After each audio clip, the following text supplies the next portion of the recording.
The zipSTOP is the best brake available for your zipline. The zipSTOP uses a self-regulating magnetic braking system to brake zipline participants safely and comfortably. With the ability to brake riders safely at high velocities, the zipSTOP fills a critical need for zipline operators. The zipSTOP zipline brake is a controlled braking force designed specifically for use in the zipline industry as a primary or emergency arrest device at the end of zipline runs. This video provides an overview of zipSTOP operation and installation concepts. Please refer to the zipSTOP installation, operation, and maintenance manual for complete information. The zipSTOP brake unit is located at the zipline terminal end, normally adjacent to the landing area. It is mounted using the brake unit mounting bracket.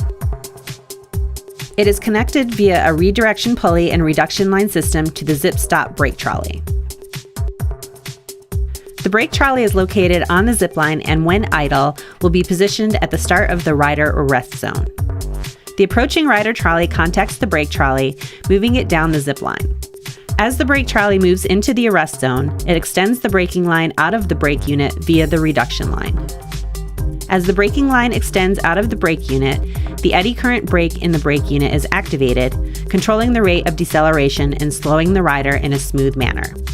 In a standard 1-to-1 or 2-to-1 configuration, once the load is removed from the brake trolley, the spring return mechanism in the brake unit retracts the braking line, automatically returning the brake trolley to the start of the arrest zone on the zipline. The zipSTOP brake assembly is designed to be used as part of a complete zipline braking system and can be used for a wide range of zipline installations. The zipSTOP is suitable for use in both existing and new zipline installations. Setup information provided in this video and in the manual relates only to the zipSTOP brake assembly. The design, installation, and setup of other components comprising the complete braking system are the responsibility of the installer and/or operator. A number of variables will influence the final braking distance and level of rider comfort. Rider arrival speed is unique to each zipline installation and is a factor of the line slope, zipline length, rider weight, rider descent position, wind, and friction. It is necessary to know the acceptable minimum and maximum rider velocities prior to configuring the zipSTOP. Suitable rider weight ranges will need to be determined by individual zipline operators. The zipSTOP brake unit will accommodate riders between 33 and 330 pounds, or 15 and 150 kilograms. It is necessary to know the acceptable rider weight range before configuring the zipSTOP. Reduction line ratio is the most influential factor in the braking characteristics of the zipSTOP. The reduction ratio is the difference between the brake trolley travel and the braking line extension. The reduction ratio is achieved by passing the reduction line around a series of pulleys. This alters the ratio of brake trolley travel to braking line extension, allowing the installer to tailor the braking distances and deceleration rates and accommodating a wide range of arrival speeds and rider weights. Reduction ratios include 1-to-1, 2-to-1, 3-to-1, and higher. The 1-to-1 reduction ratio directly connects the brake unit to the brake trolley via a single pulley. For every unit of brake trolley travel, the braking line extends an equal distance. Characteristics of the 1-to-1 ratio are suitable for low speeds, strongest braking force, short braking distance, higher rate of rider deceleration, maximum approach speed of 22 miles per hour or 36 kilometers per hour. The 2-to-1 reduction ratio connects the brake unit to the brake trolley via a series of pulleys. With a 2-to-1 ratio, the brake trolley travels twice the distance that the braking line extends. Characteristics of the 2-to-1 ratio are suitable for medium to high speeds, optimal combination of stopping distance, braking force, and reliability in reset. Longer braking distances than a 1-to-1 setup, overhead support line recommended, maximum approach speed of 36 miles per hour or 60 kilometers per hour. The zipSTOP brake assembly can be used with other zipline configurations and higher velocities.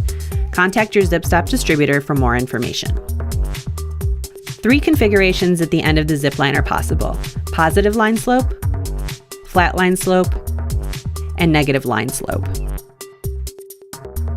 The slope of the line will influence the braking distance, as well as allow the rider to roll slowly up or down the line once decelerated. Positive line slope is the ideal configuration when designing a zip line for use with the zipSTOP. The positive line slope configuration equalizes the braking distance between heavy and light riders, therefore minimizing the length needed for the arrival platform. On positive line slope installations, the zipSTOP will decelerate the rider within the arrest zone, but allow the rider to continue to roll slowly forward on completion of braking. Both heavy and lightweight riders will arrive at the same location. On a flat line, participants will decelerate within the arrest zone at the completion of braking, but typically don't roll forward or backward. On negative slope installations, riders will decelerate within the arrest zone and may roll backwards at the completion of braking. System friction and environmental conditions such as wind are other variables that could affect rider speed. A configuration worksheet is provided in the operator manual. Complete this worksheet using the information contained in the braking distance charts also provided in the manual. Always carry out unmanned testing to determine actual braking distance. The information provided in the manual is intended for guidance only. The zipSTOP brake unit is installed at the end of the zip line, usually on or adjacent to the terminal end. A secondary anchor point is normally required upstream of the landing area to provide support for the reduction line pulleys.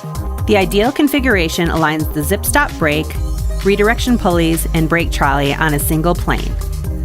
Please see the Installation, Operation, and Maintenance Manual for alternate configuration possibilities.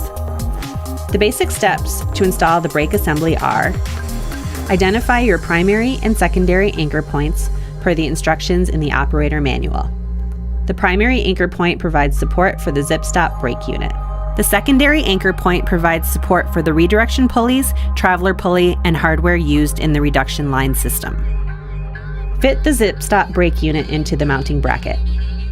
The zipSTOP brake unit may be mounted horizontally or vertically. The mounting bracket is designed for use with a flat or curved surface. Fit the brake trolley. The brake trolley is installed on the zip line and is used to transfer the energy of the rider to the zipSTOP braking unit.